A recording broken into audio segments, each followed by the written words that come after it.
Today, I want to talk about the new French torpedo boat destroyer line, and specifically, we're going to take a look at the Tier 7 of the line, L'Aventurier, which I'm probably butchering. I assume that is French for the adventurer. I have no idea. I cannot pronounce French words. My apologies to those of you who speak French. Anyway, this is the Tier 7 of the new incendiary torpedo line, and I've got about 2.5 games to show to you. To be frank, before we really get into the analysis, I have not enjoyed this line at all. It is very much a dedicated torpedo boat line, which I already don't enjoy. And I've got about 2.5 games here to show you that are sort of representative of my experience in the Tier 7. I have 15 or 20 matches in this thing. Can't remember exactly how many, so I've got a decent feel for it. I've also played the Tier 6 rather extensively, but I, to be fair, haven't played any of the lower tiers yet. I don't expect that they would be better than the Tier 6 or the Tier 7, and I'm not impressed with either of them. Mostly that comes down to the reliance on torpedoes.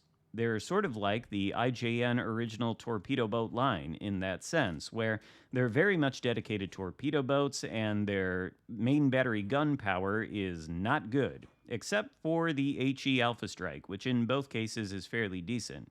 But these days in 2025, I feel like the only people that are really worried about torpedo boats or think they're that much of an asset or a threat are probably battleship mains who sail in straight lines and don't pay too much attention to their minimaps. Torpedoes are just not as reliable as guns, and we can illustrate that if we take a look at my rather poor launch against the Champagne out there. Now, you could say that I should have predicted he was not going to sail in that direction toward the map border and adjusted my launch accordingly. That is a fair criticism and probably true.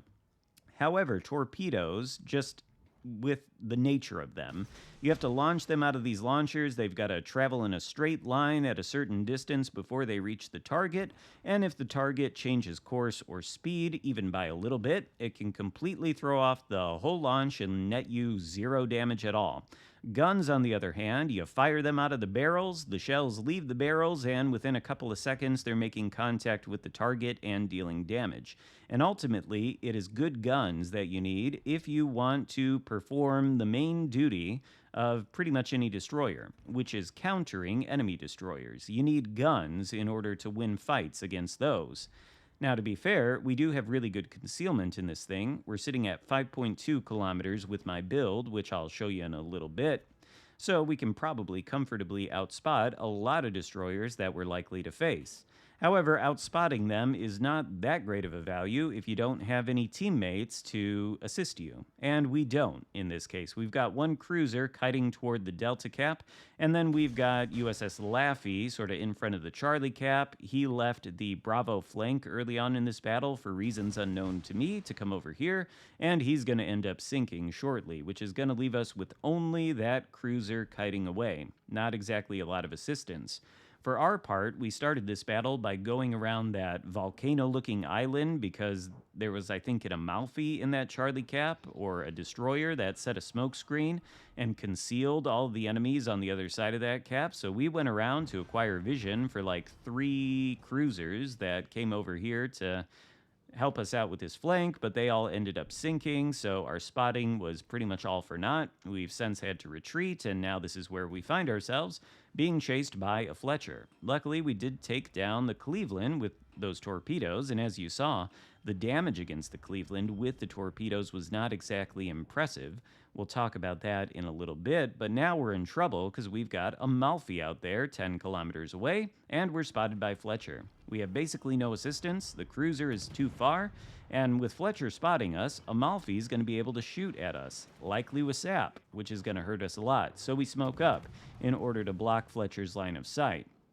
Amalfi, for his part, smokes up as well, but if we're going to have any chance whatsoever against Fletcher, we're going to need to take out that Amalfi. We cannot win a 2v1 fight. I don't even think we can win a 1v1 fight against the Fletcher, but we certainly can't win it if he's got the Amalfi shooting sap at us.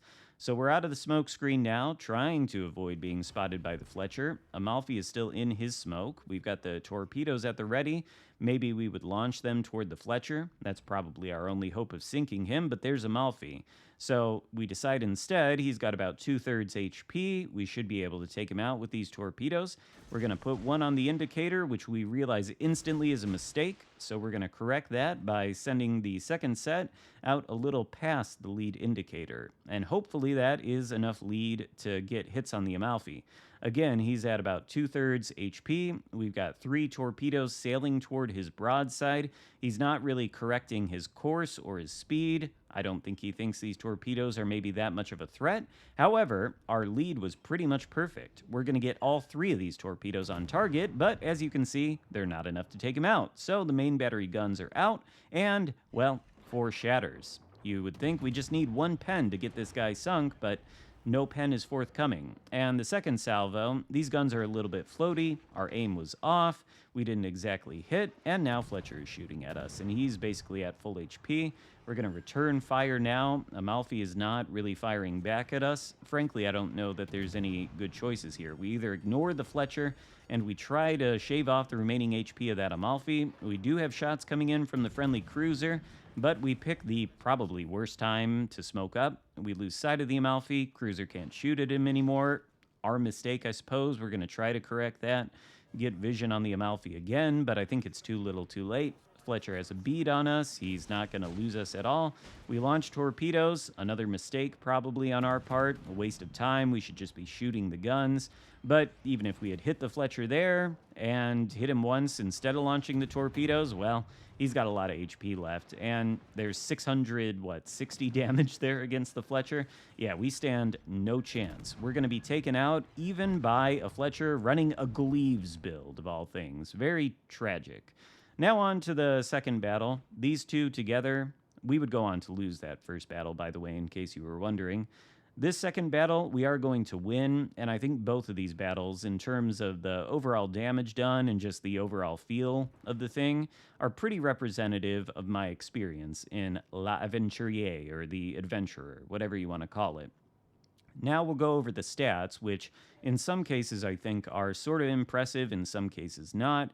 But here's my commander build. Aboyano, we've got his new skill in the 4th row selected. We should talk about that for a second because it is kind of crucial to how this destroyer line can perform. That new skill in the 4th row is called the Trident Gambit. What it does is reduce torpedo boost distance by 9%. Which we'll talk about that in a moment. These torpedoes have a couple of unique gimmicks. And then it reduces torpedo reload time after your first and every 3rd launch in each battle, counted separately for each launcher. So you launch 1 set of torpedoes off one of these triple launchers, reload time reduces, then you get to your 3rd set, and the reload time reduces again by 30%.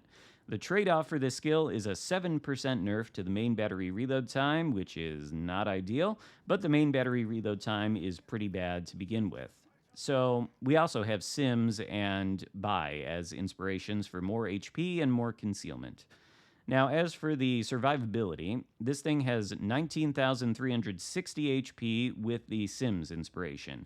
Base, 15,700. Very low HP pool. That's to be expected on something that's a dedicated torpedo boat. Speaking of torpedoes, there is perhaps one of the best launches I've had out of this thing. We dev-struck the Friesland there, and then we got some more torpedoes on his teammates to deal about 40,000 damage. Not too bad right off the beginning of the battle. But, well, we'll get to the torpedoes in a second.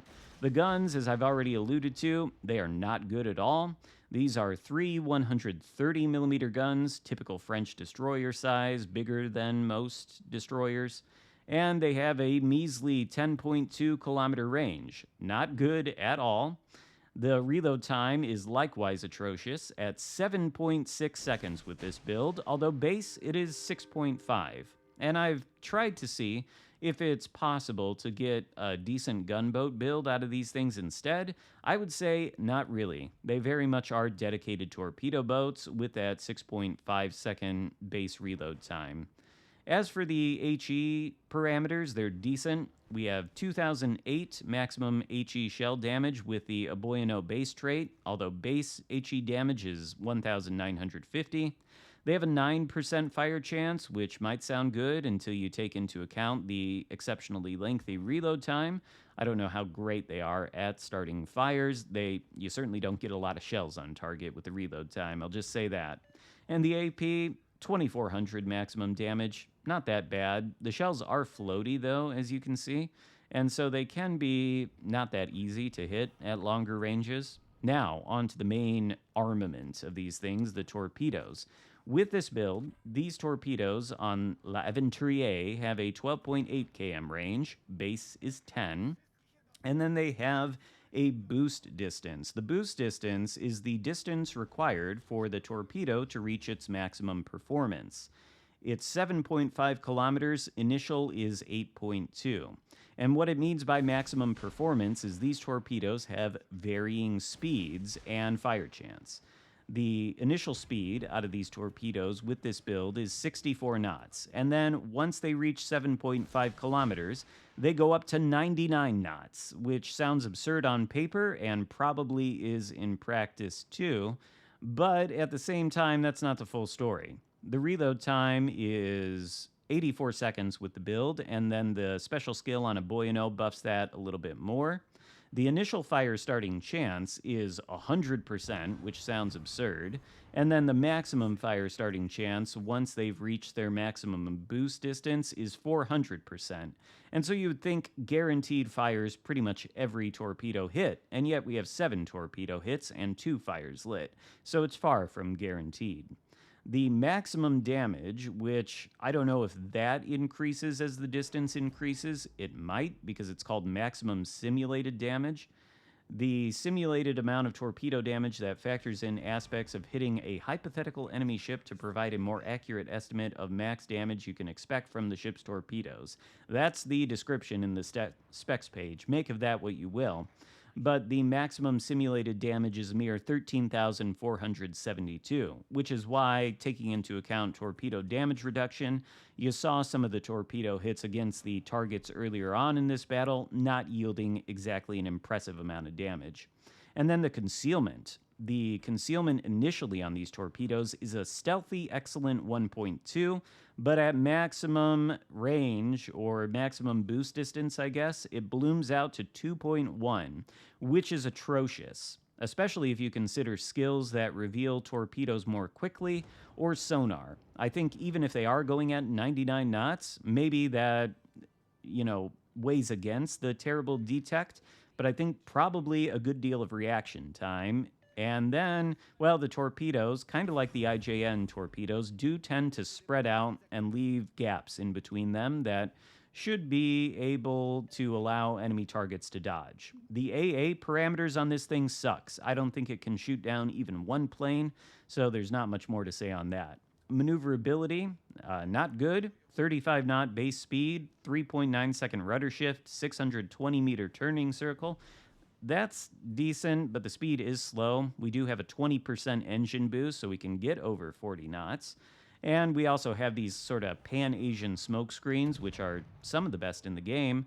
They have a dispersion time of about 70 seconds, and they reload in 90, so if you stay in one for the full duration, the next one's available pretty quickly, and that would probably be more useful if we could get more use out of the main battery guns. And then the concealment with Eric Bai and the concealment mod, 5.2, so we probably outspot a number of things, which is good if you have teammates to shoot at the destroyer that you're outspotting. And you'll need that in order to take them out, because I don't think you can win a straight-up 1v1 gunfight with anything except, I don't know, maybe the Kagero.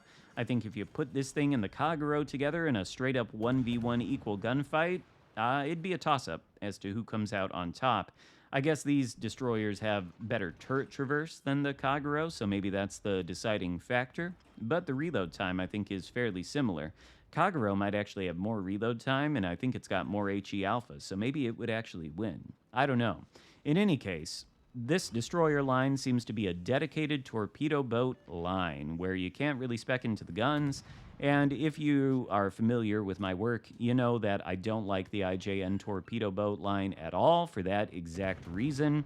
And for the same reason, I'm not liking this line very much either. In fact, I think without the incendiary fire starting gimmick that these torpedoes have, probably nobody would be thinking this line is all that impressive. And even that gimmick, I don't think it's world ending. I don't think it's a Torpocalypse. I don't think battleship mains really have all that much to worry about.